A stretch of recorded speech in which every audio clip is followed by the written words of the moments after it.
Hello friend, आप सभी यहाँ पर देख रहे हैं। ये असेसमेंट पेपर है, 50 मार्क्स का पेपर है, जिसको टोटल कंप्लीट यहाँ पर वीडियो इसको देखने को मिल जाएगा।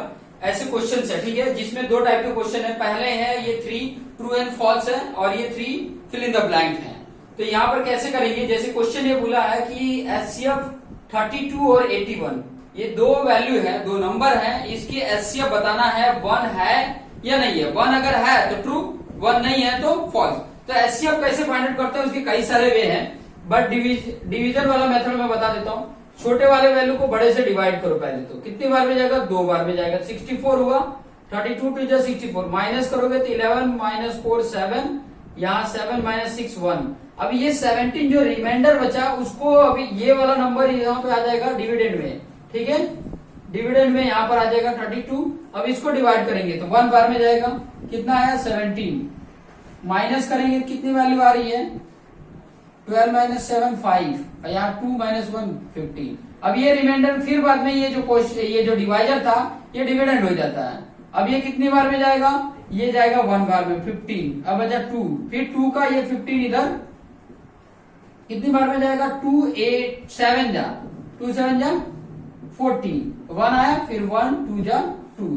जब मेरा रिमाइंडर 0 बच जाता है तो उस टाइम पे जो भी डिवाइजर होता है वही डिवाइजर क्या होता है, इसका HCF होता है। तो यहाँ पर HCF क्या है 1 और यहाँ बोला है 1, तो ये क्या हो जाएगा, ट्रू हो जाएगा। ओके, उसके बाद से सेकंड बोला है the common difference of any AP can not be negative. किसी एपी का मतलब होता है अरिथमेटिक प्रोग्रेशन, और arithmetic progression list of number होता है जो इस तरीके का लिस्ट ऑफ नंबर होता है, चाहे इंक्रीजिंग ऑर्डर में हो चाहे डिक्रीजिंग ऑर्डर में हो, उनके कॉमन डिफरेंस सेम हो। हर जगह कॉमन डिफरेंस, कॉन्जिक्यूटिव नंबर का कॉमन डिफरेंस सेम होता है, उसको बोला जाता है एपी। अब एपी का जो कॉमन डिफरेंस है वो इंटीजर होता है। इंटीजर मतलब निगेटिव वैल्यू भी हो सकता है, 0 भी हो सकता है और पॉजिटिव वैल्यू भी हो सकता है, ठीक है। तो ये कोई भी वैल्यू हो सकता है, ठीक है, इंटीजर ही नहीं, वो रियल नंबर होता है, कोई भी वैल्यू हो सकता है। तो यहां पर बोला है कि सिर्फ निगेटिव हो सकता है। The common difference of any AP can not be negative, negative नहीं हो सकता बोला, लेकिन हमको पता है कि वो निगेटिव भी होता है, 0 भी होता है, पॉजिटिव भी वैल्यू होती है। तो यहाँ पे क्या हो जाएगा, फॉल्स हो जाएगा। ये बोला सिर्फ निगेटिव होता है, और सॉरी निगेटिव नहीं हो सकता, तो निगेटिव नहीं हो सकता मतलब निगेटिव होता है, तो ये नहीं हो सकता इसलिए फॉल्स है। Next, if 7 is one of the zeros of the polynomial, इस पॉलिनोमियल का एक जीरो क्या है, 7 है, और जीरोज क्या होता है, एक्स की वैल्यू होती है, जो इसमें पुट कर दिया जाए तो इसका सोल्यूशन क्या हो जाएगा, 0। इसका सोल्यूशन 0 की अगर मैं बात करूं तो यहां पर अगर मैं लिखूं एक्स स्क्वायर, ये px है, x square minus 18x plus की। अब अगर मैं x की जगह पे 7 पुट करता हूं तो ये 0 हो जाएगा, तो यहाँ पे 7 पुट करूं मैं, देखो 7 का स्क्वायर माइनस 18 इंटू 7 और प्लस के इक्वल टू 0 होना चाहिए। ये 7 का 49, ये 18 7 जा कितना होता है, 18 8 जा 108 और ये 126 होता है, और प्लस के इक्वल टू 0। अब ये इसमें से इसको क्या करना है, माइनस करना है, ठीक है। माइनस करेंगे तो यहाँ 16 माइनस 9 7, और फिर बाद में यहाँ 11 माइनस 4 7, ये माइनस में होगा, और ये प्लस के इक्वल टू 0। तो के की वैल्यू क्या आ गई, ये माइनस 77 उधर जाएगा तो 77, के की वैल्यू 77 है, यहाँ बोला है के की वैल्यू 77, ये क्या हो जाएगा, ट्रू हो जाएगा। तो true false true, this is the answer, ठीक है। आप लिखने का टेक्निक क्या होता है आपका, ऐसे क्वेश्चन नंबर 1 आंसर करके ऐसे लिखते, फिर ट्रू ऐसे लिख देते हैं, फिर question number 2 answer false, question number 3 answer true. इतना ही लिखना ही होता है आपको, ये सब रफ में सॉल्व करने होते हैं, लिखना सिर्फ इतना होता है। फिर क्वेश्चन नंबर 4 की बात आएगी, तो क्वेश्चन नंबर 4 है answer fill in the blank है, sorry fill in the blank है। अब यहाँ पर ये टाइप के क्वेश्चन को हम थोड़ा देख लेते हैं, इस टाइप के क्वेश्चंस को किस तरीके से सॉल्व किया जाएगा वो मैं बता देता हूँ। ये सब रफ में करने का है, ठीक है, ये सारा पार्ट आपका रफ में, सोल्यूशन ये, ठीक है, इस तरीके से सोल्यूशन, ये सब रफ पार्ट में। अब यहाँ पर जो ये क्वेश्चन है कि इसका डेसिमल एक्सपांशन डेसिमल की कितने नंबर तक होगा, डेसिमल का कितने नंबर तक होगा, तो इसका शॉर्टकट टेक्निक है। शॉर्टकट टेक्निक फाइंड आउट करने के लिए यही टेक्निक ही है, ये दिया है ना 3 1 0 1 3, डिवाइड बाय 6250। अब आपको ऐसा नहीं है कि इसमें इसको डिवाइड करोगे कितना डेसिमल प्लेस तक जाएगा, इतना करने में बहुत टाइम लगेगा क्योंकि हमको इसका टेबल आता नहीं है, 6250 का टेबल नहीं आता है। तो आप क्या करोगे, इसको आपने कन्वर्ट कर लेना है किसके फॉर्म में, 2 और 5 के फॉर्म में। देखो आप देखोगे तो 5 के टेबल में आएगा, 5 बन जा, फिर बाद में 12 हुआ, 5 2 जा 10, फिर 25, 5 5 जा और ये 0 आ गया, फिर 5 के जाएगा तो 5 2 जा 10, फिर 5 5 जा 25, ये 0 आ गया, फिर 5 से जाएगा 5 5 जा, फिर 5 से 5 10 जा, फिर 5 से करोगे 2 बार में जाएगा और फिर 2 1 जा। तो 5 कितनी आया इसमें, अगर इसमें आप चेक करोगे तो 5 कितने बार आया, 5 बार आया। तो इसको अगर मुझे इसके लिखना हो, ये वैसे ऊपर का न्यूमरेटर वैसे लिखो, 5 पे कितने पावर 4 और 2 पे कितने पावर 1 है, ठीक है। अब ये जो 5 पे 4 आया है, इन दोनों में जिसके ऊपर पावर जितना मैक्सिमम पावर जो हो उतने डेसिमल प्लेस तक ये जाएगा, उतने डेसिमल प्लेस तक ये क्या होगा, जाएगा। तो 4 है तो 4, इसका आ जाएगा 4 डेसिमल प्लेस। कितने प्लेस पे, अगर 2 पे मान लो 5 पावर होता, इसमें 4 है तो 5 डेसिमल प्लेस तक जाता। दोनों में से जो मैक्सिमम पावर हो उतने प्लेस तक ये डेसिमल एक्सपांशन जाएगा। क्लियर। अब यहाँ पे बोला है the distance of the point -6 from the origin. अब मान लो आप ग्राफ बनाओगे, ठीक है, इस तरीके का ग्राफ बनाओगे, यहाँ 1 क्या पे -6 ना, तो -6 इधर आएगा कहीं, यहाँ पे -6 और पॉजिटिव का 8 यहाँ पे कहीं आएगा, ठीक है, -6 और 8। तो ये यहां से इसका पूछ रहा है कितना होगा। तो जब ऐसे ओरिजिन से जब भी पूछे कोई पॉइंट का ना, तो इसका रूट में स्क्वायर कर देने का, -6 का स्क्वायर प्लस 8 का स्क्वायर, और यही वैल्यू जो निकाल के लेकर आओगे ये डिस्टेंस बताएगा। क्या बताएगा, डिस्टेंस बताएगा। उसका फॉर्मूला होता है, बट यहाँ पर शॉर्टकट में आपको बता देता हूँ, ये फॉर्मूला होता है। तो ये 6 का स्क्वायर 36 हो गया और 8 का 64, ये दोनों को ऐड करोगे तो रूट में 10 आए, 100 आए, और ये 10 का स्क्वायर होता है तो 10 आ गया। तो इसका करेक्ट आंसर क्या आ जाएगा, 10 आ गया। अब यहाँ पे देखो आंसर क्वेश्चन नंबर 4 का क्या आता, 4 आ जाता।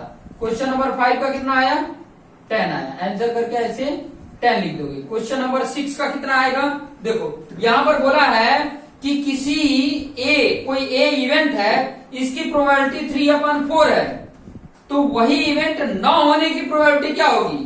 तो मैंने आपको बताया था कि कोई इवेंट होने का प्लस कोई इवेंट न होने का इक्वल टू 1 होता है, दोनों का सम। तो ये दिया है तो ये इधर जाके माइनस हो जाएगा कि नहीं, 1 - 3/4, और ये माइनस करोगे, यहाँ 1 है, ये 4 करोगे, इधर ऊपर भी 4, यहाँ 4 है, ये 4 - 3 क्या हो जाएगा, 1/4 आ जाएगा, ठीक है। इस तरीके से तो इसका आंसर क्या आ गया, 1/4। ऐसे करके आंसर लिखोगे 1/4। इस तरीके से ये 6 क्वेश्चंस आपके आ गए। ये सब के सब क्या है, एक मार्क्स के हैं। ये 6 क्वेश्चन आपको पता चल गया होगा, ठीक है। ये 6 क्वेश्चन आपको पता, लिखने का यही है, इतना ही लिखना ही होता है, बाकी सब करना होता है सॉल्व। ये क्वेश्चन नहीं लिखना होता है, ये क्वेश्चन मैंने यहाँ पे लिखा है आपको समझाने के लिए। आपको आंसर शीट में इतना ही लिखना होता है। नेक्स्ट क्वेश्चन हम आगे देखते हैं, वीडियो को थोड़ा पॉज कर लेते हैं। तो यहाँ पर नेक्स्ट क्वेश्चन देख सकते हैं, क्वेश्चन नंबर 7, 8, 9, ठीक है। Question number 7, 8, 9। अब ये क्वेश्चन नंबर 7 में क्या बोला है, फॉर द ग्राफ, ये ग्राफ है, given below x = py, this is the py, ठीक है। ये जो आपके सामने दिया हुआ है, ये y के फॉर्म में इक्वेशन का ये ग्राफ बना हुआ है, हैज नंबर ऑफ 0। तो ये जब भी ऐसा लिखा हो x = py हो y, तो y एक्सिस को देखने का कितने पॉइंट पर इंटरसेक्ट किया है, तो 1 पॉइंट, 2 पॉइंट, 3 पॉइंट, 4 पॉइंट, जितने पॉइंट पे इंटरसेक्ट किया है वही हमारा क्या हो जाता है, करेक्ट आंसर हो जाता है। तो जब भी ऐसे ऑप्शनल होता है, ऐसे टिक नहीं करना होता, आपको आंसर शीट में लिखना है ना। तो क्वेश्चन नंबर 7 आंसर करके ऐसे लिखना, और कौन सा ऑप्शन है, डी ऑप्शन है, और डी ऑप्शन में कौन सा राइट है, 4, ऐसे लिखा हो जाता है, ठीक है। उसके बाद से यहाँ पर क्वेश्चन नंबर 8 देख लेते हैं। 8 में क्या बोला, for a given AP d = 5, d क्या होता है, कॉमन डिफरेंट इसको बोला जाता है, 5 दिया है, और यहाँ पे a18 और a13। यहाँ पर आपको फॉर्मूला नहीं पता होगा, फॉर्मूला बता देता हूँ।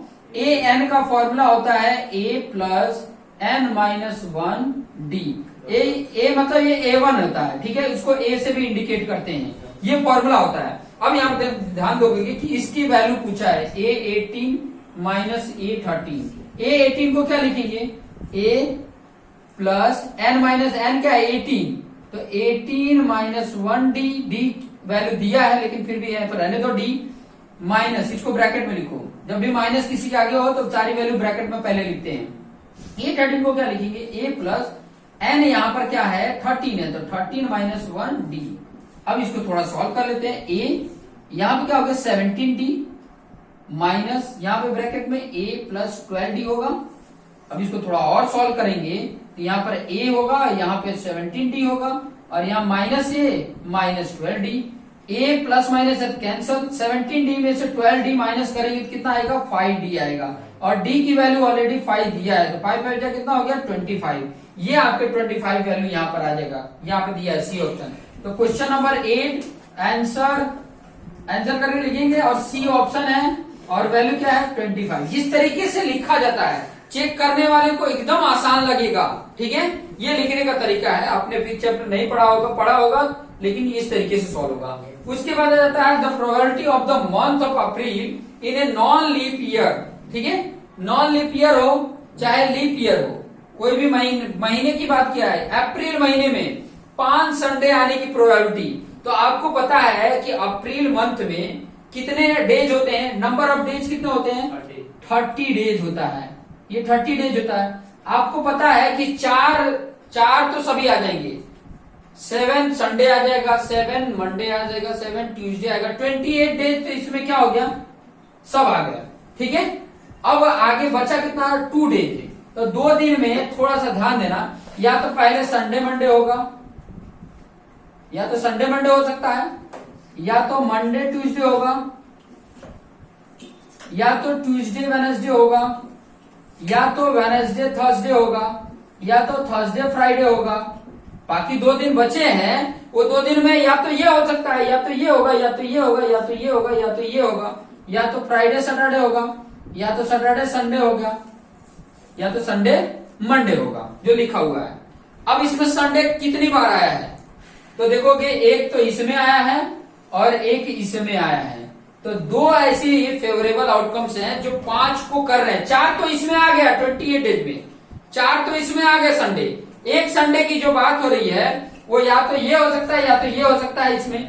तो फेवरेबल आउटकम्स मेरा 2 है और टोटल कितने हैं 7 है, काउंट कर सकते हो 1 2 3 4 5 6 7, तो 2/7 is the right answer B. तो यहाँ पर question number 9 answer B 2/7 is the right answer. इस तरीके से हमारा ये 3 क्वेश्चन हो गए। क्वेश्चन नंबर 9, आगे के क्वेश्चन को नेक्स्ट देखते हैं। तो यहाँ पर बाकी के 3 क्वेश्चन देख सकते हैं जो 1 मार्क्स में थे। जैसे पहला बोला state the LCM of 72 and 225। देखो जब भी एलसीएम फाइंड आउट करना होता है किसी का भी, जैसे ये 10 का सोल्यूशन मैं बता रहा हूं, ठीक है। एलसीएम फाइंड आउट करना है, एलसीएम किसके 72 और 225। एक चीज आप यहाँ पर देख सकते हो 72 के टेबल में 225 आएगा क्या, लास्ट में 2 के टेबल में कभी 5 नहीं आता, तो नहीं आएगा। तो दूसरा टेक्निक हमारे पास क्या है, कैसे कैलकुलेट करते हैं एलसीएम, ये एक टेक्निक है। 2 के टेबल में ये तो आएगा, कर लेते हैं 2 3 जा 6 एंड 2 6 जा, इसको ऐसे रख देंगे क्योंकि 2 के टेबल में आएगा नहीं। फिर ये 2 18 जा, इसको ऐसे रख देते हैं। 2 9 जा, ये नहीं आएगा। अब ये 2 से टेबल में दोनों नहीं आएंगे। अब दूसरा टेक्निक अपनाएंगे, दूसरा क्या है 3 के टेबल में ये आएगा क्या, 3 7 जा आएगा, तो ये 3 3 जा और ये 3 7 जा 21 बचा 150, 3 5 जा 50। फिर 3 के टेबल में ये आएगा, ये 3 1 जा और ये 3 2 जा 6, 3 5 जा 50। अब ये 5 के टेबल में आएगा, 5 5 जा, फिर 5 के टेबल में ये 1 बार में आएगा। अब ये जितने नंबर होते हैं ना एलसीएम अगर फाइंड आउट करने सबका मल्टीप्लीकेशन कर देते हैं, 2 into 2 into 2, 3 into 3 and 5 into 5। अब यहाँ पे देखो आप लोग को करने का टेक्निक, ये शॉर्टकट टेक्निक बता रहा हूं। इसका मल्टीप्लीकेशन किए तो 25 आया और इन दोनों का किए तो 4 आया। 25 इंटू 4 करते तो 100 आ जाएगा और इन सब का आपस में मल्टीप्लीकेशन कर दो। 3 3 जा 9 और 9 2 जा 18। ये टेक्निक है। 25 इंटू 4 किए तो 100 और 18 इंटू 100 करोगे तो 1800 इज द एलसीएम। एलसीएम इसकी वैल्यू क्या आ गई 1800। ये एकदम एग्जैक्ट ऐसे ही सॉल्व कर देना है, आपके फुल मार्क्स मिल जाएंगे, ज्यादा टाइम नहीं। ये टेक्निक लगा के मल्टीप्लीकेशन करेंगे तो फटाफट हो जाएगा, अदरवाइज आप करते रह जाओगे टाइम ज्यादा लेगा। ठीक है, अब 11 नंबर कर लेते हैं। 11 नंबर में बोला है if this one and this one are 3 consecutive term of an AP. AP arithmetic progression बोला जाता है, और 3 consecutive मतलब जिसके बाद ये नंबर है, इसके बाद ये नंबर है। consecutive मतलब क्रमिक बोला जाता है, क्रमिक मतलब वो उनका डिफरेंस सेम है। ये माइनस ये करोगे तो डिफरेंस सेम आएगा, ये माइनस ये करोगे तो दोनों की वैल्यू क्या आएगी, सेम आएगी। एपी ये कहता है। तो यहां पर मैं सॉल्यूशन कर रहा हूं 11 का।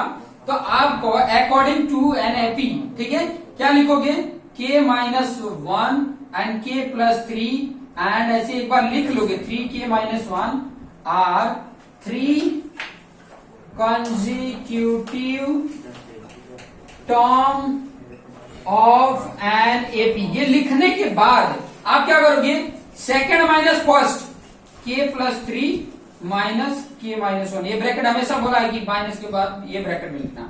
इसका और ये माइनस ये दोनों सेम होंगे, 3k minus 1 minus k plus 3। अब इसको सॉल्व करो और k की वैल्यू फाइंड आउट हो जाएगी। मैंने बताया कि ये माइनस ये जो वैल्यू आएगा वही ये माइनस ये आता है। ये एपी का कॉमन डिफरेंस है, दोनों ये भी कॉमन डिफरेंस है, ये भी कॉमन डिफरेंस है, तो दोनों सेम होते हैं। यहाँ पे k प्लस 3 आया, यहाँ पे माइनस के और ये प्लस 1 हो जाएगा। इधर 3k माइनस 1 है, यहाँ माइनस के और ये माइनस 3। यहाँ से k कैंसल, 3 प्लस 1 4 हो गया। यहाँ पे 3k में से 1k माइनस हुआ तो 2k और माइनस 3 ये माइनस 4 हो गया। ये माइनस 4 इधर आएगा तो प्लस 4 हो जाएगा, तो यहाँ पे 8 हो जाएगा। यहाँ 2k 2 से डिवाइड करोगे तो k की वैल्यू कितनी आ गई, 4 आ जाएगा। 4 इधर राइट आंसर, k की वैल्यू क्या आ जाएगा, 4 आ जाएगा। तो यहाँ पर ये सोल्यूशन हो गया। अब 12 नंबर और इजी है। क्या बोला है, इफ पी ए प्रोबेबिलिटी होने के लिए x/2 है एंड p नॉट a ना होने की x/3 है, तो x की वैल्यू फाइंड आउट करो। तो हम जानते हैं, पहले तो लिख लेना एक बार, x/2 है, p नॉट a क्या है, x/3 है, तो x की वैल्यू हमें फाइंड आउट करनी है। तो वी नो डैट, हमको पता है, क्या पता है कि p a होने का और प्लस p न होने का 1 होता है। तो इसका है x/2 और इसका है x/3, इसका है वैल्यू 1 होना चाहिए। ये 2 3 का एलसीएम 6 होता है, तो इसको 6 बनाने के लिए 2 into 3, इधर भी 3, और इसको 6 बनाने के लिए 2 का करोगे ऊपर नीचे, तो यहाँ पे 3x/6 और यहाँ पे 2x/6 इक्वल टू 1। अब नीचे ये 6 हो गया तो 3x plus 2x equal to 1। ये 6 इधर होगा तो ऊपर चला गया, ये ऐड करोगे तो 5x हो जाएगा, और 5 मल्टीप्लीकेशन होगा तो डिवाइड हो जाएगा, तो x इक्वल टू क्या आ जाएगा, 6/5। ऐसे कैसे आएगा, हाँ 6/5। प्रोबेबिलिटी थोड़ी ना है, x की वैल्यू है, प्रोबेबिलिटी नहीं है तो x की वैल्यू है, तो x की वैल्यू क्या आ गया, 6/5 इधर राइट आंसर।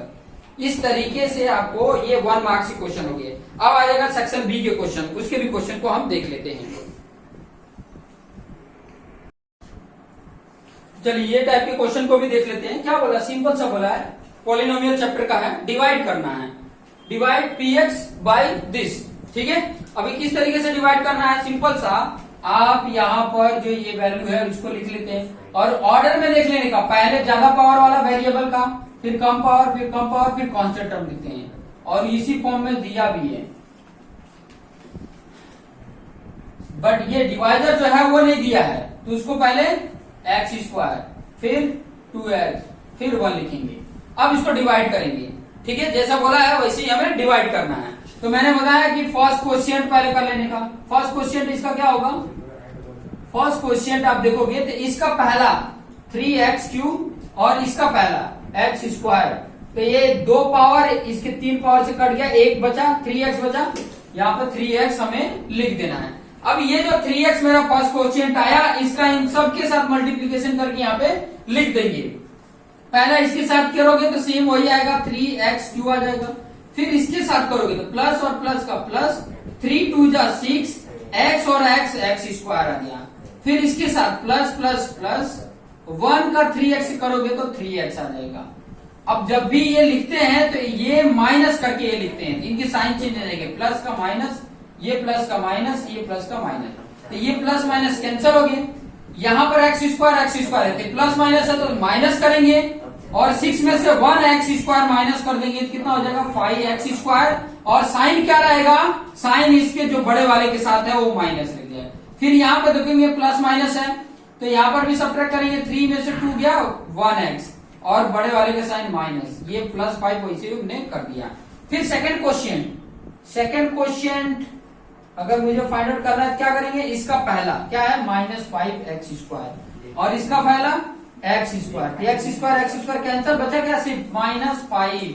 इस -5 का सबके साथ करके पहला इसके साथ करोगे तो -5 एक्स स्क्वायर, फिर इसका प्लस माइनस 5 2 10 एक्स, और ये प्लस माइनस माइनस 5 5। अब यहाँ पर देखो इसके साइन चेंज हो जाएगा, माइनस का प्लस, ये माइनस का प्लस, ये माइनस का प्लस, यहाँ तो कैंसिल हो गया। यहाँ पे देखिए प्लस माइनस है तो घटेगा, 10 में से 1 गया तो 9x, बड़े वाले का सिंबल प्लस, तो प्लस, यहाँ दोनों प्लस है तो क्या हो जाएंगे, ऐड हो जाएंगे, 10 हो गया। ठीक है, अब यहाँ पे ध्यान देंगे कि यहाँ पर x पे 1 पावर है, यहाँ पर x पे 2 पावर है, तो अब डिविजिबल नहीं होगा। तो यहाँ पर आप देख सकते हो question Q x equal to a लिख सकते हो 3x - 5, और इसको लिखा जाता है क्या gx तो तुम्हारा आपको पता ही है x square plus 2x plus 1, फिर ये rx लिखा जाता है, rx क्या है 9x प्लस 10। इतना आपको कर लेना, हो गया आपका सोल्यूशन।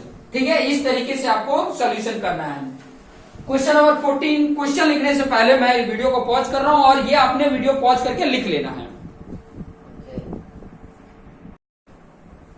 तो ये क्वेश्चन भी देख लेते हैं। इस टाइप का क्वेश्चन है जो 5th चैप्टर का है, जिसका नाम है arithmetic progression. Which term of the AP this equal to this 384 इसमें कौन से नंबर पे आएगा, ये क्वेश्चन पूछ रहा है। बोला ना विच टर्म ऑफ द एपी, इस एपी के सीरीज में कौन से नंबर पर ये 384 आएगा। मतलब इसमें पूछ क्या रहा है, इसमें पूछ रहा है एन क्या होगा। इसका पहला वाला टर्म होता है उसको ए बोलते हैं। डी निकालने के लिए क्या किया जाता है, बोला एपी ना, तो ये माइनस ये किया जाता है। 20 - 13 करोगे तो 7 आएगा, ये माइनस ये करोगे तो भी 7 आएगा, ये माइनस ये करोगे तो भी 7 आएगा। ये रूल्स है। ठीक है, ए और डी मिल गया। और इसका लास्ट वाला, ये हम लास्ट कहीं आएगा ना ये, तो इसको मैंने ए एन मान लिया, जिसकी वैल्यू क्या है 384। अब ए एन का फॉर्मूला क्या होता है, a plus n minus 1 d. Value put कर दो, इसकी वैल्यू 384, इसका वैल्यू दिया है 13, और एन की वैल्यू हमें नहीं पता है, और डी की वैल्यू हमने निकाला 7।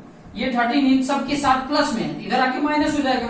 384 माइनस 13, इधर क्या बचा n - 1 7, माइनस करो, यहाँ 1 8 में से 1 गया 7, यहाँ 371। अब ये 7 जो है यहाँ पर देखोगे मल्टीप्लीकेशन में, तो 7 इधर डिवाइड में हो जाएगा। अब डिवाइड कर लो, 7 का 7 5 31 35, 7 5 35 बचा 2 21, 7 3 जा, और यहाँ पे n - 1। अब ये n के साथ -1 है, इधर आएगा तो +1 हो जाएगा। तो n की वैल्यू कितनी आ गई 54, ये n की वैल्यू है। मतलब ये सीरीज में 54वें नंबर पर ये वैल्यू आ रहा है 384, 344वां नंबर। ये पहला है, दूसरा है, तीसरा है, ऐसे जाओगे आगे तो ये 54 वाला नंबर जो होगा वो होगा ये 384, ये है। ठीक है, तो ये क्वेश्चन भी आप लोग कर लेंगे, और आगे क्वेश्चंस भी नेक्स्ट वीडियो देखेंगे। तो यहाँ पर आपके सामने क्वेश्चन है 50 नंबर का क्वेश्चन। अब क्या बोला है, find the sum of first 25 term of an AP. ये एपी का टर्म है, और सीरीज देख सकते हो 30 26 करते हुए क्रम में है, और इनका सम फाइंड आउट करना है कि इनके 25 अगर ऐसे नंबर हैं ये सीरीज का, तो उसका सम क्या होगा, ये बोल रहा है। कहने का मतलब इसमें जो जो दिया है पहले वो चीजें आपको पता रहना चाहिए। एन दिया है कितना 25 टर्म्स का, ठीक है। उसके बाद से ए दिया है, क्या दिया है 30। डी फाइंड आउट करने के लिए क्या है, उसके बाद वाले नंबर से उसके पहले वाले नंबर में माइनस करते हैं तो आ जाता है ये वैल्यू डी, ठीक है। डी वैल्यू आ गया। अब सम फाइंड आउट करना है कितने 25, ठीक है। एस एन इक्वल टू होता है, पहले फॉर्मूला लिख देता हूं। एस एन इक्वल टू होता है n upon 2a plus n minus 1d। This is the formula of sum, ठीक है। कोई भी आप दिया है सम, एन नंबर दिए हुए हैं, उन एपी के एन नंबर का सम अगर फाइंड आउट करना है तो दिस इज द फॉर्मूला। अब ये फॉर्मूला में अप्लाई करना, S25 आपको चाहिए, N 25 है, 25 अपॉन 2 हुआ, यहाँ पर 2 a की वैल्यू 30 है, ठीक है, प्लस n की वैल्यू 25 माइनस 1 d की वैल्यू -4 है। ओके, 25/2 ऐसे रहने दो, यहाँ पे 2 इंटू 30 60 हो गया, प्लस 25 माइनस 1 24 इंटू -4 है ना। अब ये सॉल्व करते हैं, 25/2 ये तो 60 है, इसको प्लस माइनस करोगे तो माइनस आएगा, 4 4 जा 16 और 4 2 जा 8 1 9 96 है।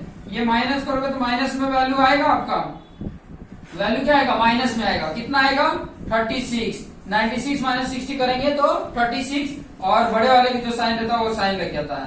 अब यहाँ पे देख सकते हो मल्टीप्लीकेशन में ऊपर ये तो 2 1 जा, ये 2 18 जा, प्लस माइनस माइनस, फिर 25 का 18 में मल्टीप्लीकेशन कर दो, जो वैल्यू आ रहा है वही हमारा क्या हो जाता है, इसका सम हो जाता है। और सम क्या आएगा, माइनस में आएगा, ये ध्यान रखना, इसका सम क्या आएगा, माइनस में। कर भी सकते हो, 25 8 जा 200, 200 का 0, वैल्यू आया 20, 25 1 जा 25 और 20 ऐड करेंगे तो 45, 450, वो भी माइनस में वैल्यू आया।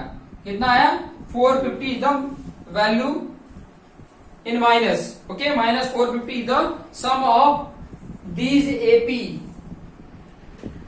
कहां तक, 25 टर्म तक, ये आगे 25 तक टर्म जाएंगे तो उसका सम ये आ रहा है, -450। ओके, नेक्स्ट क्वेश्चन को देख लेते हैं। हेलो फ्रेंड, ये टाइप के क्वेश्चंस चैप्टर नंबर 7 से रिलेटेड भी है और चैप्टर नंबर 2 से भी रिलेटेड करता है, ठीक है। ये ट्राइंगल के वर्टाइसेस दिए हुए हैं, 0 0 5 0 एंड 0 12। ग्राफ में रिप्रेजेंट करके भी आप इसका एरिया फाइंड आउट कर सकते हो। और दूसरा, आप अगर 7 चैप्टर से रिलेटेड लेते हो तो 7 चैप्टर से रिलेटेड में इसका वैल्यू क्या है, x1 y1, इसका x2 y2, इसका x3 y3। इस फॉर्मूले के अकॉर्डिंग से ले सकते हो, या तो अगर डायरेक्टली हम ग्राफ पेपर से बना के अगर करते हैं, यहाँ पे देखो 1.00 यहाँ पर है, दूसरा 0.50 ना, तो यहाँ से मान लो 5 होगा, ये 5 लेंथ होगा, और 0 यहाँ 50 होगा, ठीक है। और दूसरा है 12 0, तो 12 यहाँ पर आया, ये 12 लेंथ तक होगा, और 0 मतलब यहाँ कहीं नहीं जाएगा, सिर्फ इसी पे रहेगा। अब ये इसको मिला दोगे तो ये कैसा बन रहा है। अगर एरिया ऑफ ट्राइंगल इसमें फाइंड आउट करना है, एरिया ऑफ ट्राइंगल, तो आपको पता है कि ये जो दिया हुआ है राइट एंगल ट्राइंगल दिख रहा है, तो ये राइट एंगल ट्राइंगल क्या होता है, हाफ इंटू बेस। बेस कितना है, ये 5 है, आई इंटू, पहले एक बार फॉर्मूला लिख लो बेटर रहेगा, half into base into altitude होता है। ओके, हाफ ये आ गया, बेस आपका कितना है, 5 है, ठीक है, 5 नंबर तक ही जाएगा ना, 5 आ गया, और ये 12 है, एल्टीट्यूड क्या है 12, ये 2 6 जा 6 5 जा 30 स्क्वायर यूनिट आ जाएगा, स्क्वायर यूनिट ये आ गया 30, ठीक है। दूसरा, एरिया का फॉर्मूला जो होता है वो इस तरीके से लगा सकते हो। एरिया का फॉर्मूला अगर 7 चैप्टर से ले रहे हो, चैप्टर नंबर 7 के अकॉर्डिंग कर रहे हैं, तो होता है हाफ, अगर x1 लेते हैं तो यहां पर होता है y2 माइनस y3, इस तरीके से होता है। ये फॉर्मूला होता है, फॉर्मूला बेस पे सबसे बेस्ट यही होता है, ये टेक्निक यूज कर ले बेटर रहता है, ठीक है। 7 चैप्टर से बेटर ये है टेक्निक। ओके, नेक्स्ट क्वेश्चन को हम देख लेते हैं।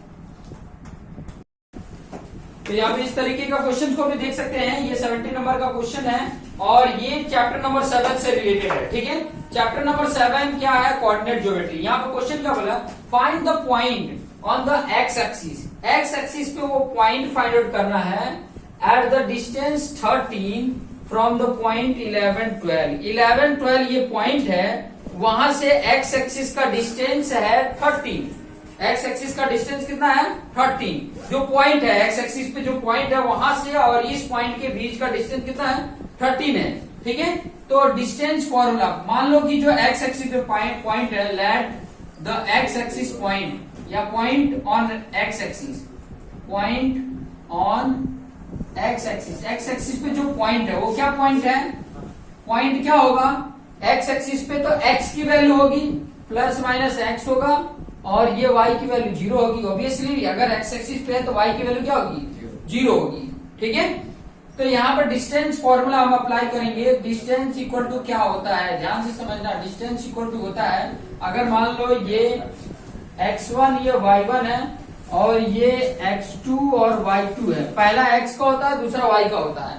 तो ये x1 y1, ये x2 y2 हो तो डिस्टेंस का फॉर्मूला होता है रूट में x1 माइनस x2 का whole square plus y1 minus y2 का होल स्क्वायर। ठीक है, अब यहां पे देख सकते हैं x1 मैंने x माना है, ठीक है, और वहां पर x2 क्या है माइनस 11 है उसका स्क्वायर, और यहां पर y1 क्या है 0 माइनस y2 क्या है 12, यही है ना। अब यहाँ पर थोड़ा सा देख सकते हैं, यहाँ पर वैल्यू दी हुई है, कितना दिया है 13, डिस्टेंस बोला ना 13 है।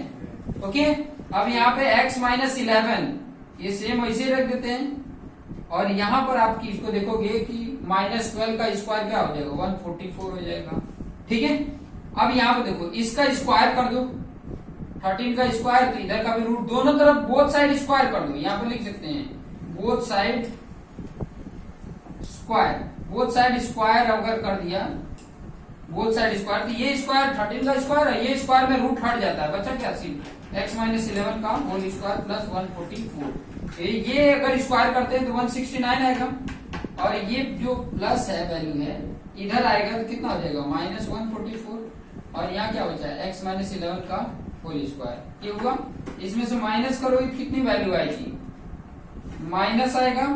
ठीक है, वैल्यू सॉल्व करो, यहाँ पर अगर माइनस कर दो, सॉरी माइनस कैसे आएगा, बड़ा है ये छोटा है, तो इसमें से माइनस करते हैं 9 में से 4 गया 5, और यहाँ पर बचा 6 में से 4 गया 2, यह है x माइनस 11 का होल स्क्वायर। ओके, अब यहाँ पर ध्यान दो, अगर ये स्क्वायर हटाते हैं तो ये क्या हो जाएगा रूट में हो जाएगा, और रूट की वैल्यू क्या जाती है 5, या तो ऐसे कर सकते हैं, ये 25 को हम क्या लिख सकते हैं 5 का स्क्वायर, दोनों साइड का स्क्वायर कैंसल, तो पाई इक्वल टू क्या हो गया x माइनस 11, और माइनस 11 इधर आएगा तो x की वैल्यू क्या आ जाएगा 5 प्लस 11, और कितना हो रहा है 16, x की वैल्यू कितनी आ रही है 16। ठीक है, तो हमारी वैल्यू क्या आएगी 16, तो पॉइंट क्या आएगा, पॉइंट ऐसे लिखोगे पॉइंट ऑन x एक्सिस क्या होगा 16 0 होगा, 16 0 से 11 12 के बीच का पॉइंट, दोनों के बीच का डिस्टेंस कितना होगा 13 होगा। ये हमारा क्वेश्चन है। ओके, नेक्स्ट क्वेश्चन हम देख लेते हैं। तो आपके सामने 18 और 19 नंबर का क्वेश्चन है, और किस तरीके का क्वेश्चन है पहले तो आपको बता देता हूँ। ये जो टाइप का क्वेश्चन है चैप्टर नंबर 1 है, और ये जो टाइप का है वो लास्ट 15 चैप्टर का है प्रोबेबिलिटी से। तो यहाँ पर क्वेश्चन जो बोला है using Euclid division algorithm find the HCF of 918 and 162, मतलब 918 और 162 का हमें क्या फाइंड आउट करना है एचसीएफ फाइंड आउट करना है, और मेथड का नाम बोला है यूक्लिड डिवीजन एल्गोरिथम मेथड से हमें फाइंड आउट करना है। यहाँ पे देखेंगे जब भी हमें ये अप्लाई करना होता है तो क्या करते हैं सबसे पहले नंबर लिखते हैं 918 और 162 में बड़ा कौन है, ये बड़ा है। जब ये बड़ा होता है तो फिर बाद में लिखते हैं by using Euclid division algorithm, और इसमें किस तरीके से यूज करते हैं, सबसे बड़ा वाला नंबर ये होता है हमारा। ये जो लिखा जाता है ना, इसका सबसे बेसिक फंडा यहाँ पर बता देता हूं, आपको ये पता होना चाहिए। डिविडेंड ये किसके बेस पे बना है, dividend equal to divisor into quotient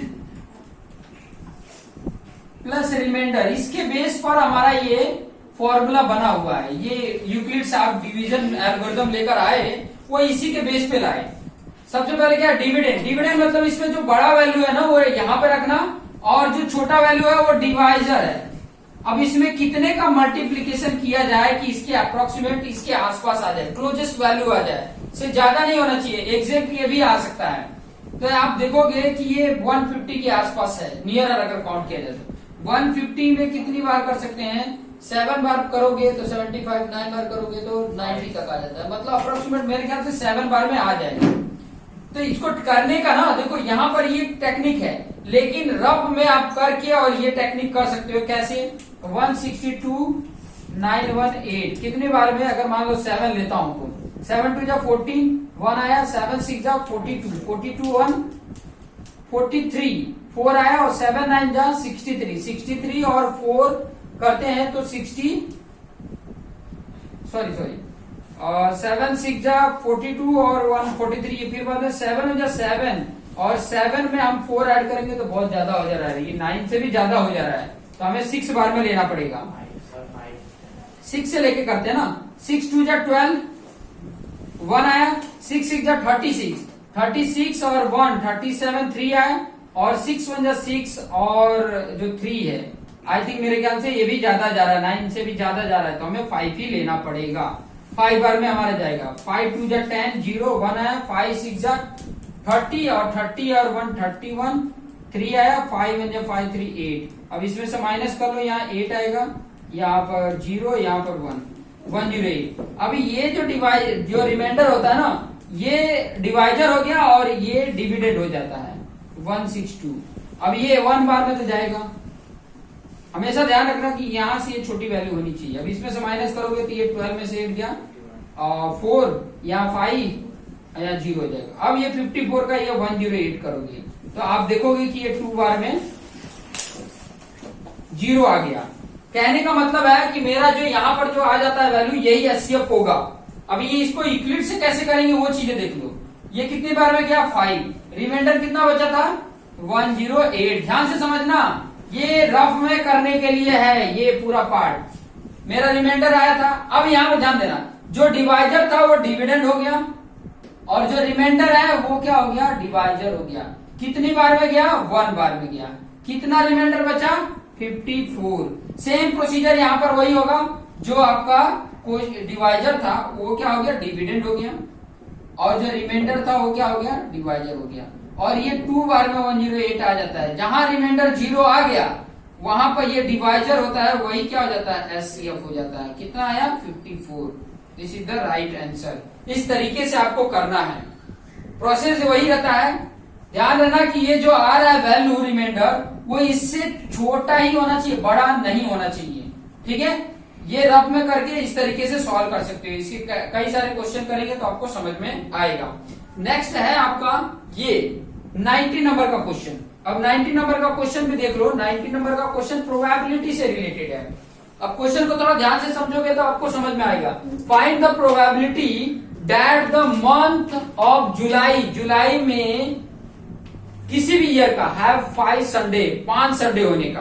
तो 5 संडे होने के लिए जुलाई अगर देखोगे तो जुलाई 31st मंथ का, 31st डेज का मंथ होता है। टोटल डेज किसी भी ईयर का लोगे 31st डेज होते ही हैं। टोटल कितने होते हैं, टोटल डेज की बात कर रहा हूं। टोटल डेज अगर देखोगे तो कितने होते हैं 31, जिसमें से अगर मैं 5 संडे की बात करूं, 4 संडे होने के लिए, 4 मंडे होने के लिए, 4 ट्यूसडे, 7 होते हैं एक वीक में, तो 7 का 4 से मल्टीप्लीकेशन करोगे तो 28 डेज होते हैं। 4 सभी डेज होने के लिए, 4 सभी डेज होने के लिए माइनस करोगे कितना आ जाएगा, 3 आ जा रहा है। मतलब 3 डेज ऐसे हैं जो एक्स्ट्रा है, उसमें आप संडे भी कर सकते हो, मंडे भी कर सकते हो, ट्यूसडे भी कर सकते हो। तो उस 3 डेज में प्रोबेबिलिटी क्या आ सकती है, देखो संडे, मंडे, ट्यूसडे आ सकता है। या तो संडे मंडे ट्यूसडे आएगा, या तो मंडे ट्यूसडे वेडनेसडे, या तो ट्यूसडे वेडनेसडे थर्सडे, या तो वेडनेसडे थर्सडे फ्राइडे, या तो थर्सडे फ्राइडे सैटरडे, या तो फ्राइडे सैटरडे संडे, या तो सैटरडे संडे मंडे, या तो संडे मंडे ट्यूसडे। ये लिखा है ना संडे मंडे ट्यूसडे, इतने आ सकते हैं। ठीक है, यही आ सकता है ना।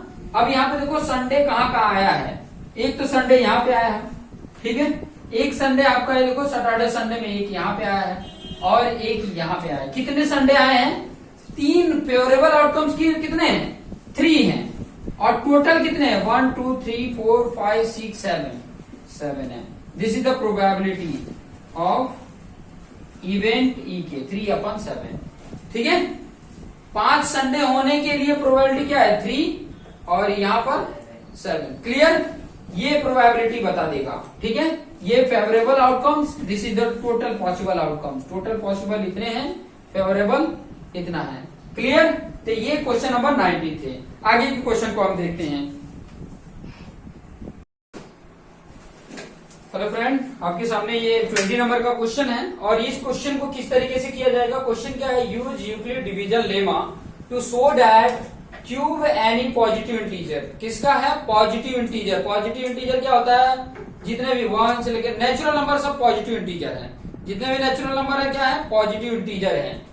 Is the form of 9m। किस फॉर्म में हो सकते हैं? 9m के फॉर्म में हो सकते हैं, या 9m+1 के फॉर्म में हो सकते हैं, या तो 9m+8 के फॉर्म होते हैं। तो सबसे पहले अगर ये फॉर्म करना है तो क्या करेंगे, सबसे पहले लिख दो। ठीक है, cube of any positive integer. ठीक है, कैसा होगा? पॉजिटिव इंटीजर 1 होगा, 1 का क्यूब 1 होता है, 2 का क्यूब क्या होता है? 8 होता है, 3 का क्यूब क्या होता है? 3 का क्यूब क्या होता है? 27, फिर 4 का क्यूब 64, 5 का क्यूब 125, ऐसे ऐसे करके आगे और भी नंबर होते हैं। ये क्यूब है, पता है ना? ये 1 का क्यूब है, ये 2 का क्यूब है, ये 3 का क्यूब है, ये 4 का क्यूब है, ये 5 का क्यूब है, आगे 6 का क्यूब। इस तरीके से ये पॉजिटिव क्यूब है। क्यूब की बात किया है, cube of any positive integer. Then आप अगर देखोगे तो मैं अगर हर किसी को 9 से डिवाइड कर रहा हूं, ये कितनी बार में जाएगा? 0 बार में, 0 आएगा। इसमें क्या बच रहा है? 1। फिर अगर दूसरा लिया जाए, कौन सा है? 8 है। सारे ये डिविडेंड है। आप जब यूक्लिड डिवीजन लेमा में फॉर्म में करते हैं तो कैसे करते हैं वो भी मैं बता दूंगा। कौन सा टेक्निक यूज करता है? ये टेक्निक यूज करता है, dividend equal to divisor, divisor into quotient plus remainder. ये हमारा यूक्लिड साहब ने मेथड को यूज किया था। अब यहां पर देखोगे तो ये भी 0 बार में जाएगा, 9 0 0, 8 यहाँ रिमाइंडर बचा। यहाँ 27 को अगर करते हो 9 का, 9 2 जा 18, 9 3 जा 27, यहाँ पे क्या हुआ? 0। ठीक है, और कौन सा? 64। 64 को अगर 9 से करते हैं तो कितनी बार में जाएगा? 9 7 जा 63, 1 बचा। और 125 है, उसका अगर 9 से करते हैं तो कितनी बार में जाएगा? 12 9 जा 39 जा 117, 49 जा 126 हो जाता है, तो 13 तक जाएगा। 9 इंटू 13 कितना होता है? 117। कितना बचेगा? 8। तो आप यहां पर देखेंगे कि अगर मैं कंक्लूजन देख रहा हूं, कंक्लूजन, ये सब का कंक्लूजन क्या आ रहा है कि जो आपका डिविडेंड है, ध्यान से समझना, डिविडेंड है वो क्या क्या है? डिविडेंड आप देखोगे कि जितने भी डिविडेंड हैं, ये डिविडेंड ही है ना। कंक्लूजन हमारा क्या आ रहा है कि जितने भी पॉजिटिव इंटीजर हैं वो किस फॉर्म में है? इस तरीके का फॉर्म में है। डिविडेंड इक्वल टू, देखो पहला क्या था? 1, वो क्या था? 9 इंटू 0, यही है ना। देखो, divisor into quotient, divisor into quotient plus remainder है। दूसरा हमारा पॉजिटिव इंटीजर 8 था, ये क्या है? 9 इंटू 0 प्लस क्या है? 8। तीसरा 27, ये क्या आ रहा है? 9 इंटू 1 प्लस क्या आ रहा है? 9 इंटू 3 है ना। देखो 9 इंटू 3 प्लस 0। फिर कौन सा है? अगर 64 का मैं ले रहा हूं तो क्या है? 9 इंटू 7 प्लस 1। फिर 125 का अगर ले रहा हूं तो क्या है? 9 इंटू 13 प्लस 8 है।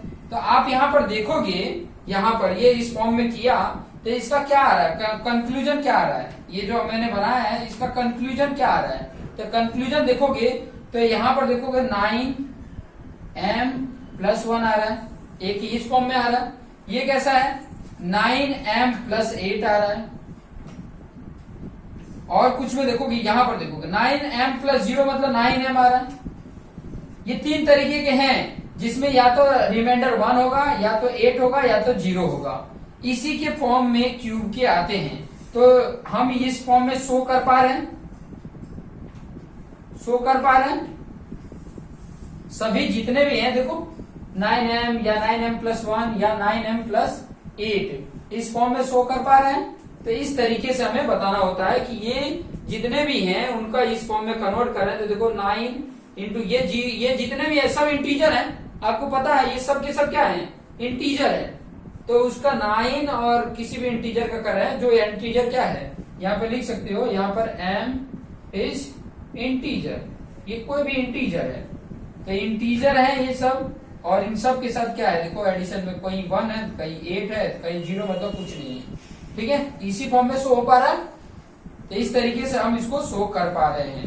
तो ये आपका सोल्यूशन हो जाता है इस तरीके से। इतना ही इस तरीके से सोल्यूशन में लिखना होता है। आपका एक्सरसाइज 1.1 देखोगे तो उसमें second question, fourth question, 5 question सब इसी के बेस पे है। 5 वाला क्वेश्चन इसके बेस पे है, उसमें बोला है कि क्यूब को शो करके बताना है। तो 5 नंबर का क्वेश्चन इस बेस पे है। ओके, नेक्स्ट क्वेश्चन को हम देख लेते हैं। तो यहाँ पर 2 क्वेश्चंस है, 21 एंड 22। यहाँ पर जो क्वेश्चन दिया है चैप्टर नंबर 2 का है, और ये जो क्वेश्चन दिया है चैप्टर नंबर 7 का है। अभी इस क्वेश्चन को कैसे करना है वो चीजें देख लेते हैं। यहाँ क्वेश्चन बोला है find a quadratic polynomial. Quadratic polynomial आपको बताने हैं क्या होगा। Each with given number as the sum and product of the zeros respectively दिया है 21/8 and 5/16। सम ऑफ जीरोज 21/8 है, प्रोडक्ट ऑफ जीरोज 5/16 है। और ऐसे क्वेश्चन हमने कई बार किए हैं। ठीक है, सबसे पहले लिख देने का standard form of quadratic polynomial. क्या होता है स्टैंडर्ड क्वाड्रेटिक पॉलिनोमियल? ये होता है ax² plus bx plus c। This is the standard form of quadratic polynomial. अब ये हमें स्टैंडर्ड फॉर्म है, बट इसके अकॉर्डिंग हमारा क्वाड्रेटिक पॉलिनोमियल क्या होगा? तो सबसे पहले क्या लिखेंगे, सम ऑफ जीरोज, और क्या दिया है 21/8 दिया है। और ये क्या होता था, अल्फा प्लस बीटा होता था, और क्या आता था 21/8। अल्फा प्लस बीटा की वैल्यू होती थी -b/a, और यहाँ पे 21/8। यहाँ पे ऊपर की वैल्यू के रेशियो के बराबर होगा, -b = 21, और यहाँ पर a = क्या हो जाएगा, और 8 हो गया। यहाँ माइनस, यहाँ प्लस, तो b = क्या हो जाएगा, ये माइनस इधर आ जाएगा, तो -21 आ गया, और a की वैल्यू 8 आ गया। ठीक है, दूसरा हमारा कंडीशन यहाँ बोला है product of zeros. Product of zeros की वैल्यू क्या दिया है, यहाँ पे दिया है 5/16, और इसकी वैल्यू क्या वो लिखते थे, alpha into beta. Alpha into beta का क्या होता था, c/a होता था 5/16। c की वैल्यू नहीं पता है, a की वैल्यू 8 दिया है। ये 8 इधर डिवाइड है तो उधर जाके मल्टीप्लीकेशन हो जाएगा, और इधर 16, 8 1 जा 8 2 जा, c की वैल्यू क्या आ गया 5.2। ये a b c की वैल्यू हम स्टैंडर्ड फॉर्म में पुट कर देंगे। Putting the value of a b and c in standard form of quadratic polynomial. Quadratic polynomial ये है ax² plus bx plus c। अब इसमें पुट करोगे, a की वैल्यू कितनी है 8x² प्लस b की वैल्यू क्या है -20, तो प्लस माइनस क्या हो जाएगा -21x, और c की वैल्यू 5/2। अब ये 2 का हम सबके साथ मल्टीप्लीकेशन कर सकते हैं, या तो रहने दो। ठीक है, ये हमारा क्वाड्रेटिक पॉलिनोमियल आ गया, ये आ गया। This is the right answer. उसके बाद से अब ये क्वेश्चन को करेंगे, चैप्टर नंबर 7 से रिलेटेड ये क्वेश्चन है। सबसे पहले यहाँ पर वीडियो को पॉज करके इसको नोट डाउन कर लेना, उसके बाद इस क्वेश्चन पे चलते हैं। Find the ratio. रेशियो यहाँ पर फाइंड आउट करना, क्वेश्चन में बोला है find the ratio in which the point 2 6 divide the line segment join the point 1 2 and 4 5। ये 2 पॉइंट है, जैसे मान लो a पॉइंट होगा और दूसरा b पॉइंट है। इसकी वैल्यू दिया है 1 और 2, और ये b दिया है 4 एंड 5। इस पे कोई पॉइंट p है, मान लो ये p पॉइंट है जिसकी वैल्यू दिया है 2 और 6। ये कह रहा है कि ये इसको किस रेशियो में डिवाइड कर रहा है, तो m1 और m2 रेशियो में। मैंने मान लिया कि ये m1 और m2 रेशियो में डिवाइड कर रहा है। तो इसको फाइंड आउट करने के लिए जो फॉर्मूला होता है उसको बोला जाता है सेक्शन फॉर्मूला। उसका नाम है सेक्शन फॉर्मूला। अब ये सेक्शन फॉर्मूला से हमें अगर सॉल्व करना है तो कैसे होता है वो चीजें देखिए। ये P होता है जिसकी वैल्यू दिया है 2 और 6, और फॉर्मूला क्या होता था M1 X2, ध्यान से समझोगे तो आ जाएगा M1 X2, ये 1 होता है तो 2 M2 X1 divide by M1 plus M2, और यहां पर होता है M2 या M1 Y2 प्लस, ये प्लस होता है माइनस नहीं, और M2 Y1 divide by M1 plus M2। This is the formula. ये x कोऑर्डिनेट इसका बताएगा, ये y कोऑर्डिनेट बताएगा, और यहाँ पे x कोऑर्डिनेट है, y कोऑर्डिनेट दिया हुआ है। अब यहाँ पे ध्यान देना, मैं एक कोऑर्डिनेट को लेके चलता हूँ, x को लेके चलता हूँ, कोई एक को लेकर चलोगे आपका सॉल्व हो जाएगा। यहाँ पे M1 की वैल्यू हमें नहीं पता, x2 की वैल्यू देखो, यहाँ पे x1 और ये y1 है, यहाँ पे x2 और ये y2 है, तो x2 की वैल्यू कितनी है 4 है, प्लस M2 की वैल्यू नहीं पता है, x1 की वैल्यू 1 है, और divide by M1 plus M2। ठीक है, ये एक दे दिया। दूसरा यहां पर ध्यान देना, दूसरे वाले को लिखने की जरूरत नहीं, एक को ही इक्वल करो। अब यहाँ पर थोड़ा सा ध्यान देना, ये इधर पूरा जो डिवाइड में है इस तरफ आएगा तो मल्टीप्लीकेशन हो जाएगा, तो ये 2 के साथ 2M1 प्लस 2M2 हो जाएगा, और यहाँ पे क्या होता है 4M1, और ये M2 का अगर देखते हैं तो 1 का करोगे M2 इंटू 1 तो M2 ही रहेगा। अब मैं क्या कर रहा हूं, यहां पर थोड़ा सा ध्यान दोगे तो आपको समझ में आएगा। मैं यहां पर क्या कर रहा हूं, यहां पर M2 को इधर कर देता हूं, M1 को उस तरफ कर देता हूं, तो 2M2 तो यहां पर था ही, ये M2 इधर आएगा तो माइनस M2 होगा, 4M1 तो इधर था ही, ये 2M1 उधर गया तो माइनस 2M1, ये देखो 2M2 में से 1M2 माइनस हुआ तो सिर्फ M2 बचा। और यहां पर थोड़ा सा ध्यान दोगे तो आपको समझ में आएगा, यहां पर क्या है 4M1 है और माइनस 2M1 है, तो 4M1 में से 2M1 सेम M1 है, इसीलिए M1 4 में से 2M1 माइनस हुआ तो 2M1 बचेगा। अब यहाँ पर जो M1 है उसको मैं इधर डिवाइड कर दे रहा हूं, तो M2 divide by M1, ratio क्या है 2/1, कुछ नहीं है मतलब 1 तो होता ही है, लेकिन हमें M1 है और M2 का रेशियो चाहिए, तो इसको उल्टा कर देते हो तो M1 अपान M2 का रेशियो क्या आएगा 1/2, मतलब अगर रेशियो लिखना है इसका M1 रेशियो M2 तो 1:2 आ जाएगा। इसका रेशियो क्या वैल्यू आया 1:2 में डिवाइड कर रहा है, ये 2 और 6 पॉइंट ऐसी जगह पे है जो इस लाइन को एक पार्ट है या 2 के पार्ट के बराबर है, 1:2 के पार्ट में बराबर है। इस तरीके से हम सॉल्व करोगे। ये 6 इक्वल टू ये भी अगर करते हो ना तो यही आएगा 1:2 ही आएगा। 6 इक्वल टू इस पार्ट को, ये y है ये y कोऑर्डिनेट है, y कोऑर्डिनेट को y कोऑर्डिनेट के इक्वल करोगी तो भी यही वैल्यू आएगा। तो इस तरीके से हम इसके क्वेश्चन को सॉल्व करते हैं। नेक्स्ट क्वेश्चन को देखते हैं। क्वेश्चन को सॉल्व करने से पहले वीडियो को पॉज करके और इसको नोट डाउन कर लो। आपके सामने ये क्वेश्चन है, 3 मार्क्स के क्वेश्चन ऐसे आते हैं, ठीक है। आपके बोर्ड के एग्जाम में भी इसी तरीके का 3 मार्क्स से क्वेश्चन आएगा। और ये चैप्टर नंबर 15 प्रोबेबिलिटी से रिलेटेड क्वेश्चन है। क्वेश्चन में क्या बोला, अ card is drawn at random from a well suffered pack of 52 card. 52 card बोला है, कई बार 5 कार्ड ही बोलता है और उनके नाम दिया रहता है कौन कौन है। यहाँ पर 52 कार्ड है।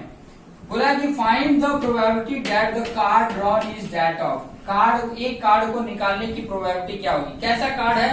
पहला सोल्यूशन में फर्स्ट की अगर बात बताऊं मैं आपको, पहले तो प्रोबेबिलिटी की, कोई भी इवेंट की प्रोबेबिलिटी के लिए क्या होता है, फॉर्मूला आपको लिख लेना है, ठीक है। Number of outcomes of favourable, ठीक है, फेवरेबल हो, और number of outcomes all possible, जितने पॉसिबल हैं सभी, ठीक है। ये फॉर्मूला होता है। तो फर्स्ट वन के लिए अगर मैं प्रोबेबिलिटी बोलूं, क्या किसके लिए है, डायमंड होने की प्रोबेबिलिटी। डायमंड कितने हैं, तो डायमंड 13 कार्ड होता है, स्पेड 13 होता है, क्लब 13 होता है, हार्ट 13 होता है। तो सिर्फ डायमंड की बात किया था, डायमंड टोटल कितने होते हैं 13 कार्ड होता है। तो number of outcomes of favourable कितना हो गया 13 divide by number of total कितने हैं 52 है। इसको रिड्यूस कर सकते हो, 13 1 जा और 13 4 जा 52। This is the right answer. Second की अगर मैं बात करूं, प्रोबेबिलिटी किसकी फाइंड आउट करनी है, king of black suit. King of black suit की अगर मैं बात करूं तो ब्लैक सूट किंग की बात कर रहा है। तो किंग जो होता है ब्लैक कलर में 2 पाए जाते हैं और रेड कलर में 2 पाए जाते हैं। यहाँ पे ब्लैक कलर की सी बात कर, ब्लैक सूट में कौन कौन है, एक स्पेड होता है, एक क्लब होता है। तो किंग 4 होते हैं लेकिन 2 रेड का होता है, 2 ब्लैक का होता है। तो यहाँ ब्लैक का सी पूछा है तो 2 आएगा और टोटल कितने हैं 52। तो 2 1 जा और 2 26 जा। This is the right answer. And third की अगर मैं बात करूं तो प्रोबेबिलिटी किसके है, जैक ऑफ स्पेड की बात कर रहा है। तो स्पेड्स हो चाहे हार्ट हो चाहे क्लब हो चाहे डायमंड हो, सब टाइप में एक ही जैक होता है। तो स्पेड में भी कितना जैक होगा, 1 जैक होता है और टोटल कार्ड कितने हैं 52। तो इस तरीके से हमारा ये राइट आंसर आ जाता है। देख सकते हैं आप 3 मार्क्स 3 लाइन में हो गया, लेकिन इसके पहले थोड़ा सा आपको लिखना पड़ेगा। यहाँ पर स्टेटमेंट लिख सकते हो कि जैक ऑफ स्पेड, इसके पहले jack of spade only 1 card, favourable outcomes ऐसे पहले लिख सकते हो। फिर बाद में टोटल तो आपने एक बार लिख ही दिया, टोटल 52 है। तो ये एक एक लाइन का हर के आगे लिख देंगे, आपका ये 3 मार्क्स का क्वेश्चन सॉल्व हो जाता है। ठीक है, आगे का 4 मार्क्स के क्वेश्चन को हम नेक्स्ट आगे देखेंगे। हेलो फ्रेंड, आपके सामने क्वेश्चन नंबर 24 एंड 25 है। ठीक है, और इसके बाद एक और क्वेश्चन है वो भी देख लेंगे। Find the zeros of 5t square plus 12t plus 7। This is the polynomial in the form of t and verify relation between the zeros and coefficient. ये क्वेश्चंस कई बार 2 मार्क्स का और 3 मार्क्स का, ये क्वेश्चन 3 मार्क्स के questions आपके board के exam में पूछे जाते हैं और ऐसे टाइप के क्वेश्चंस 2 मार्क्स का या 3 मार्क्स का पूछे जाते हैं। ये कंफर्म है 3 मार्क्स के क्वेश्चन पूछे जाते हैं। अब इसे कैसे करना है तो वो चीजें मैं यहाँ पे बता रहा हूँ। सबसे पहले आपको जो भी दिया है, कैसे दिया, pt के फॉर्म में दिया है। क्या दिया है, 5t square plus 12t plus 7। अब यहाँ पर आपको टेक्निक बताया कि इसका कोफिशिएंट और ये कितना हो रहा है 35 हो रहा है। अभी आपको क्या करना है कि 2 ऐसे इसके फैक्टर निकालने हैं। जैसे ये 2 फैक्टर है, इनके एडिशन करने पे 12 आए, तो ये दोनों को एडिशन करने पे 12 आ भी रहा है। तो ये यहाँ पे कॉन्सेप्ट बैठ जाता है। 5t square plus 5t plus 7t, ये दोनों को ऐड करेंगे 12t आ जाएगा, यहाँ पर 7 आ गया। इन दोनों में से अगर मैंने 2 पेयर यहाँ बन गया, ये पेयर बन गया, इन दोनों में से आप 5t कॉमन कर सकते हैं। तो यहाँ से क्या बचेगा, 5t निकल गया तो 20t और यहाँ 5t पूरा निकल गया तो 1 होगा। ठीक है, और यहाँ से आप 7 कम कर सकते हैं, 7 कॉमन करेंगे तो यहाँ t प्लस 1 हो जाएगा। 7 1 7, यहाँ पे 7 निकल गया तो t बच गया। अब इन दोनों पेयर में से आपको देखोगे तो t प्लस 1 कॉमन निकल जा रहा है, यहाँ से 5t बचा और यहाँ से 7 बचा। अब यहाँ पर देखेंगे कि जब भी हम जीरोज फाइंड आउट करते हैं तो मेरा जो ये pt होता है वो क्या हो जाता है 0। It means t plus 1 equal to 0 और 5t प्लस 7 इक्वल टू 0। इसका मतलब ये कुल टोटल के 0 होगा।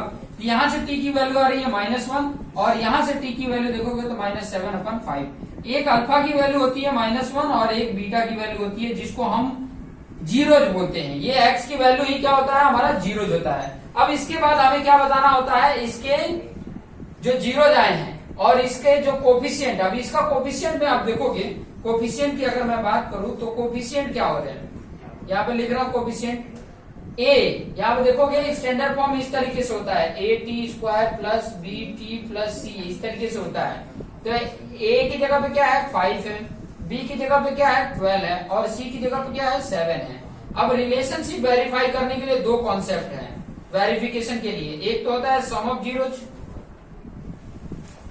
सम ऑफ जीरोज है जिसकी वैल्यू क्या होती है -b/a, जिसको यहाँ पर अल्फा प्लस बीटा बोला जाता है, ये होता है -b/a। Left hand side prove करेंगे, अल्फा की वैल्यू 1 आया है और बीटा की वैल्यू -7/5 आया है। इन दोनों को सॉल्व करोगे और यहाँ पर -b की वैल्यू क्या है 12 और a की वैल्यू है 5। इसको सॉल्व करोगे तो 5 × 5, 5 - 7। I think alpha plus beta सही है वैल्यू, यहाँ पर माइनस, ये सभी वैल्यू सही है, -7/5 क्लियर। यहाँ पर प्लस ही है 1, t की वैल्यू 1 आ रहा है, -1 आ रहा है, ओके गुड, -1 आ रहा है सॉरी, ठीक है। अल्फा की वैल्यू -1 आ रहा है तो ये भी माइनस। यहाँ पर देखोगे तो 5 × 5 -5 -7 डिवाइड बाई 5 करोगे तो यहाँ पर भी -12/5। देखो इसमें इसका भी वैल्यू -12/5 और इसकी वैल्यू भी -12/5 ही आ रहे हैं। ठीक है, ये थोड़ा सा देख लेना, वेरीफाई कर लेना। दूसरा वेरिफिकेशन इसमें आता है जो मैं यहाँ पर बता देता हूँ, यहाँ पर स्पेस है, वो होता है product of zeros, product of zeros. ठीक है। प्रोडक्ट ऑफ जीरोज क्या होता है, सी अपन ए होता है, ठीक है। इसकी अल्फा इंटू बीटा लिखते हैं और सी अपन ए। लेफ्ट हैंड साइड में अल्फा क्या है -1 है, बीटा क्या है -7/5 है। और यहाँ पर सी की वैल्यू क्या है, देखो यहाँ पर सी जो है, यहाँ कोएफिशिएंट लिखा, सी है 7 और ए है आपका 5। इसको भी सॉल्व किया जाए तो देखो यहाँ पर माइनस माइनस प्लस हो गया, 1 7 जा 7/5 और यहाँ पर भी 7/5 है, तो ये वेरीफाइड हो गया। वैसे जैसे सम ऑफ जीरो वेरीफाइड हुआ, वैसे ये प्रोडक्ट ऑफ जीरो। तो इतना ही करने के लिए आपको 3 मार्क्स या 2 मार्क्स का क्वेश्चन हो जाते हैं। इनका जीरो फाइंड आउट करना और इसकी जो कोएफिशिएंट है उससे रिलेशन वेरीफाई कर देना, ये चीज आपको समझ में आ जाएगा। सिंपल सा है, ऐसे क्वेश्चन बहुत सारे कराए हैं। नेक्स्ट आपको क्वेश्चन करा देता हूँ। ये यहाँ वो क्वेश्चन बोला है, the sum of ₹700 is to be use to given 7 cash prize to student. मतलब 7 स्टूडेंट है जिनमें कैश प्राइज देना है, वो कैश प्राइज का टोटल 700 है सम, ठीक है, of their overall academic performance. If each prizes is ₹20 less than its preceding prize. यहाँ पर आपको किस तरीके का है, एपी के फॉर्म में है, ठीक है। ओवरऑल परफॉर्मेंस के बेस पे एपी के फॉर्म में है। पहला मान लो कैश प्राइस A1 है, फिर दूसरा A2 है, तीसरा A3 है, चौथा A4 होगा, ऐसे करके A7 तक है। टोटल कितने हैं, A7 7 प्राइजेस हैं, इस तरीके के हैं। कंडीशन के बेस पे बोला है कि ये जो पहला है उससे ये क्या है, दूसरा वाला 20 कम है, तो ये माइनस ये करते हैं तो ऑब्वियसली ये वैल्यू कम है, तो ये -20 आ जाएगा डी की वैल्यू। और टोटल इसका सम S7 का सम दे दिया है 700, n की वैल्यू 7, टोटल 7 है। अब आपको ये AP बताना है कि A1 क्या होगा, A2 क्या होगा, A3, A4, A5, A6 ये टोटल क्या होंगे। तो इसके लिए सबसे पहले आपको क्या चाहिए, A चाहिए। A आपको अगर मिल गया तो आपका काम बन जाएगा। तो हमारे पास S7 का फॉर्मूला क्या हो जाएगा, 7/2 2A प्लस 7 - 1 D की वैल्यू कितनी है, -20 है। ये सॉल्व करेंगे। एक्चुअली फॉर्मूला क्या होता है, Sn इक्वल टू होता है n/2 2A plus n - 1 D होता है। दिस इज द फॉर्मूला सम करने का। जो भी सीरीज है एपी का उसको सम करने का ये फॉर्मूला है। अब यहाँ पे ये देखो, इसकी वैल्यू दे दिया है 700, यहाँ पे दिया है 7/2, यहाँ पे 2A और यहाँ पर ये वैल्यू आ जा रही है 6 और 6 का 20 के साथ करें रहे हैं, लेकिन प्लस माइनस का माइनस होगा, यहाँ माइनस हो जाएगा और यहाँ पर 6 × 2 120 आ जाएगा। ये वैल्यू 120 हो रही है। अब यहाँ पर आप मल्टीप्लीकेशन कर सकते हैं, ये 700 ये डिवाइड वाला यहाँ मल्टीप्लीकेशन, ये जो मल्टीप्लीकेशन है डिवाइड हो जाएगा और यहाँ पे 2A - 120 हो गया। अब यहाँ पर इसको करेंगे तो 700 और 100 × 2 200 ये आ गया और ये 120 इधर आके माइनस है तो प्लस हो जाएगा। यहाँ 2A है तो ये प्लस करोगे तो कितना हो जाएगा 320 और ये जो 2 है इसको हम इधर डिवाइड भी अगर कर देते हैं तो 2 से डिवाइड करोगे तो A की वैल्यू क्या आ जाता है, A की वैल्यू आ जाएगा 16, मतलब 160 A की वैल्यू आ गया। तो अगर अब आपको AP फाइंड आउट करना है तो क्या आ जाएगा, एक तो पहला आ गया 160, उसके बाद से 20 कम करते जाना, हर किसी का 20 कम होते गया है। तो 120 करोगे तो यहाँ 140 आ गया, फिर 120, फिर उसके बाद से 100, फिर उसके बाद से 80, फिर उसके बाद से 80 के बाद 60 कितने हुए 1 2 3 4 5 6, फिर एक आ जाएगा 40। ये प्राइजेस हैं, ठीक है। जिसका बढ़िया परफॉर्मेंस है सबसे बढ़िया उसको 160 प्राइज मिल रहा है, फिर उससे कम 140 प्राइज मिल रहा है, फिर उससे कम 120 100 80 60 40। इन सभी का सम करते हो ना तो 700 आएगा। ये इस तरीके से इसका सोल्यूशन है, इस तरीके से सोल्यूशन करेंगे। लास्ट क्वेश्चन 26 वाला भी कर लेते हैं। हेलो फ्रेंड, आपके सामने ये लास्ट क्वेश्चन है इस असेसमेंट का, ठीक है। ये मैथ्स का असेसमेंट का है, जो आपके जो टेस्ट हुए हैं उसका ये पेपर सोल्यूशन था, इसका लास्ट है। क्वेश्चन में बोला है तो पॉइंट P जो एक्स वाई के फॉर्म में है, कोऑर्डिनेट के फॉर्म में है, is equi distance from the A and B। ये A वैल्यू है और B है, इन दोनों के बीच का डिस्टेंस क्या है, इक्वल है। कहने का मतलब बोल रहा है कि AP equal to PB, AP equal to क्या है, PB है। तो हमें फॉर्मूला, डिस्टेंस फॉर्मूला क्या है, डिस्टेंस फॉर्मूला आपको पता है क्या होता है, √x1 - x2 का whole square plus y1 - y2 का होल स्क्वायर। और आप देखेंगे कि दोनों तरफ रूट आएगा, डिस्टेंस है तो दोनों तरफ रूट आएगा, तो दोनों तरफ रूट हटा भी सकते हो, ठीक है। चाहे एक बार रूट में लिख लेते हैं, यहां पर इसका एपी का क्या होगा, x-6 का होल स्क्वायर प्लस y-1 का होल स्क्वायर, और जब पीबी का लेते हैं तो x-1 का होल स्क्वायर प्लस y-6 का होल स्क्वायर, यही वैल्यू है। अब दोनों साइड, बोथ साइड स्क्वायरिंग कर सकते हो, बोथ साइड स्क्वायर कर रहे हो तो क्या होगा, ये रूट दोनों साइड का हट गया, यहाँ बचा x-6 का होल स्क्वायर प्लस y-1 का होल स्क्वायर, और यहाँ पर x-1 का होल स्क्वायर, यहाँ पर y-6 का होल स्क्वायर, ठीक है। यहाँ पर ये चीजें दिख रही हैं। अब इसको थोड़ा सा क्या करें, हमने एक्सपांड कर देना है, x minus a minus B का होल स्क्वायर क्या होता है, a square minus 2 into A B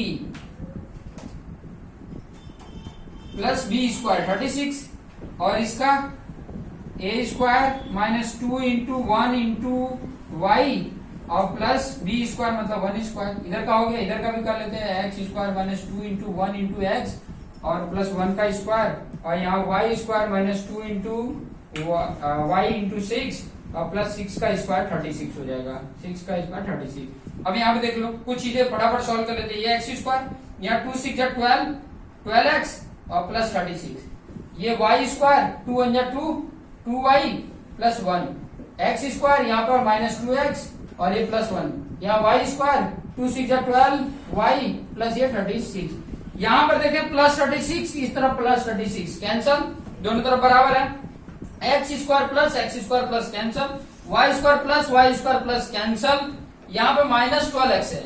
अब यहाँ पर लिखता हूं माइनस 12x, और x वाला नहीं है, ये माइनस 2x इधर आगे क्या हो जाएगा प्लस 2x, उसके बाद से ये माइनस 2y और इधर का माइनस 12y प्लस 12y हो गया, इधर बचा है प्लस 1 और इधर बचा है प्लस 1, इधर आके ये प्लस 1 भी तो कैंसिल हो जाएगा, इधर का प्लस 1 इधर का प्लस 1 कैंसिल, ठीक है, इधर इक्वल टू 0 हो गया, सब इधर कर लिया। तो अब यहाँ पे ध्यान दो, ये दोनों को अगर मैं करता हूं तो ध्यान दो, यहाँ पर प्लस माइनस माइनस होगा, 12 माइनस 2 10x और साइन माइनस, यहाँ पर प्लस माइनस यहाँ भी माइनस होगा लेकिन प्लस 10y आएगा इक्वल टू 0, ये माइनस 10x को उधर कर देते हैं, 10y इक्वल टू क्या हो गया 10x, 10 डिवाइड कर दो, y इक्वल टू क्या हो जाएगा 10x divide by 10 10 cancel, y equal to क्या हो रहा है x हो रहा है, this is the relation y equal to x और y के बीच में रिलेशन बोला था, तो x और y के बीच का रिलेशन क्या हो गया, दोनों इक्वल हैं, ये रिलेशन है।